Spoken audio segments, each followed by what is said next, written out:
If you love liberty, declare your independence by signing the Shire Society Declaration at shiresociety.com. So we're out front of the district court here in Portsmouth, New Hampshire, with Stephanie Franz, the Uber Grandma, who was, turned out there wasn't a trial today, and you've got some kind of an agreement with the state that you can't really quite reveal what it is, but you seem pretty happy, and you did tell us you didn't have to plead guilty, correct? That's correct. In anything that was been going on, I never said I would plead guilty. I never pleaded guilty. To me, I'm not guilty because I wanted to stand up for my rights, and actually for the rights of all the other Uber drivers and any other type of business that wanted to start up without the regulations that the city can put on them, I guess, is for lack of a better term. They had, 7 or 8 cops in the back of the room today? Yeah, I wasn't there. I just got here, so... Right. There was a bunch of them. I presume every single one that ticketed you. You were facing $7,000 in fines. $6,500. 7 tickets. Yes. And this was over a year. Many times. Yeah. So, but the police, I mean, they treated me professionally. They were extremely... let me put it this way. I don't think they really wanted to be doing what they were doing. I felt that they felt like they were, they needed to be somewhere else besides driving around picking up Uber drivers for driving. So, I mean, weren't you you were working nights, right? So you were taking that doesn't sound too good. You were taking a lot of drunk people, though. There's a lot of drunk people, right? Yes, I you were helping keep people off the streets. Right, and I really, that was one of the prime things, because people would get into my car and complain about the taxi cabs. I've never ridden in a taxi cab here in Portsmouth. I won't ride in a taxi cab. They don't like you. They don't like me at all. And I get little gestures every now and then when they see me in my car, so I just smile at them and just keep going. So. Didn't they try to box you in at one point or something like that? Yeah, I was boxed in. Bust in your taillight? Yeah, my taillight was broken.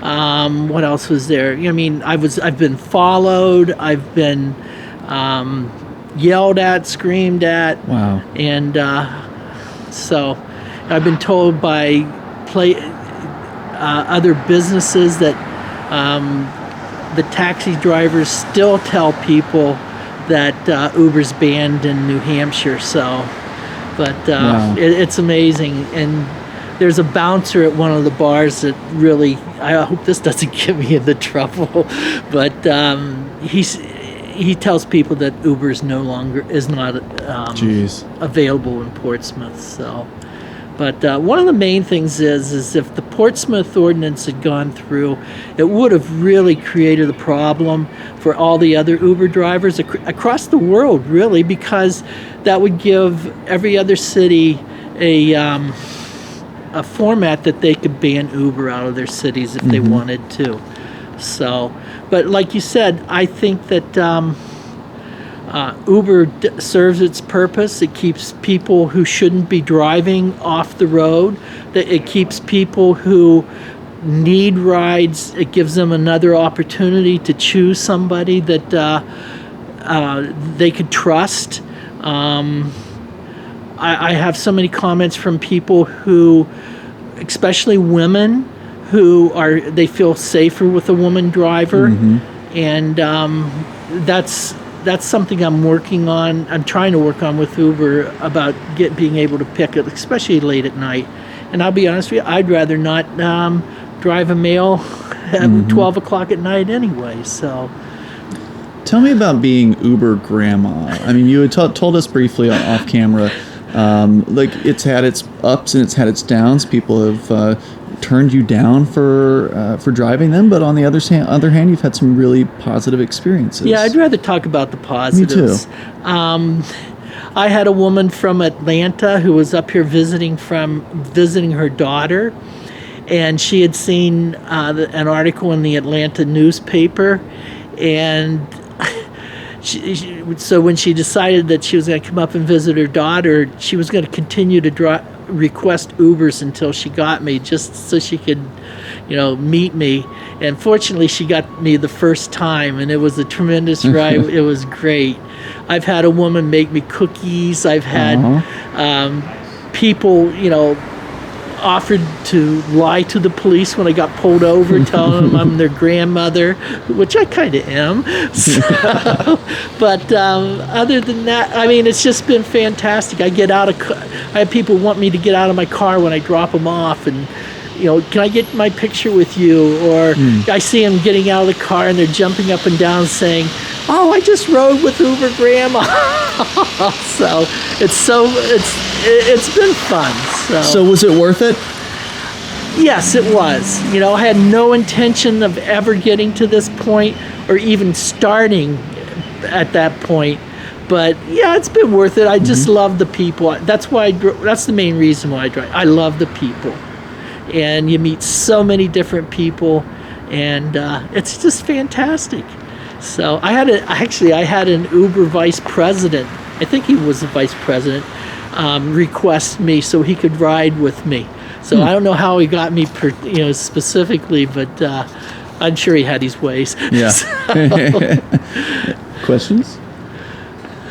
Are you going to keep driving for Uber? Yeah, I am. So I'll keep driving for Uber. And like I said, too, when I testified at the council, is if Uber's here because the taxi cabs weren't giving the services that they should have been. People are having to wait for an hour? Yeah, if they even showed up. Right. So that's why Uber's here. And if Uber gets to the point where they're so redundant in their services and things, and somebody else comes in, more power to them.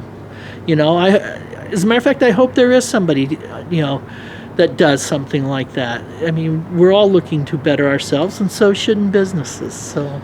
Now, the one more question about the legal situation. It's changed over this year you've been waiting a year for trial. Right. And in that time frame, the state government, state legislature passed what they call a TNC regulation. Oh, that's what it's called? Yeah, Transportation Network Company. It's the legal term for Uber, basically. Right. Where they have a set of regulations that applies for the whole state, so that supposedly overrided Portsmouth. And you said they've been leaving you alone, right? When was the last ticket? How long has it been since the last ticket now? I think my last ticket was in March. Okay. You're still on the roads. I'm still on the roads. I'm not going to stop. Yeah. I grew up in the 60s. I think it was in March, and that weekend they said that they were going to have a blitz. And some of my friends told me, says, "Don't drive this weekend," but so, excuse me. But I did. Was that the weekend they hit you like 3 times? Yeah, I got hit 3 times. Wow. And I'm not sure on this, but I think the chief was the last one. So. The chief himself went out and ticketed you? I'm not sure. Wow. Were they coming out? No, they're still in there or something. No, but I'm not sure if it was him for sure, but it looked pretty darn much like him. So I'm glad to hear the police have been leaving you alone. Yes, they have. Since then. I waved to them. I talked to them. I'm not gonna get the police in trouble or anything, but they've been very supportive. And in their own special way. In their own special way. I get smiles. I met one at where I got my nails done. And she goes, "I never pulled you over." So, oh, that's cute. Oh, that's nice. All right. Anything we've missed? Anything else you want to share with the folks who've been watching and cheering you on from home? Thank you. And it means a lot to me, and it's really kept me going with this whole thing. There's times when I felt like, why continue? But it's people like the people who supported me, who have, really helped me press through this. So, thank you, Stephanie. You're welcome. Thank you. We'd like to invite you to visit freekeen.com. Freekeen.com features audio, video, and blogs chronicling the transition to a voluntary society. Freekeen.com also has comments and discussion forums so you can be heard. Freekeen.com. I should be in Keene, New Hampshire with the Free Staters.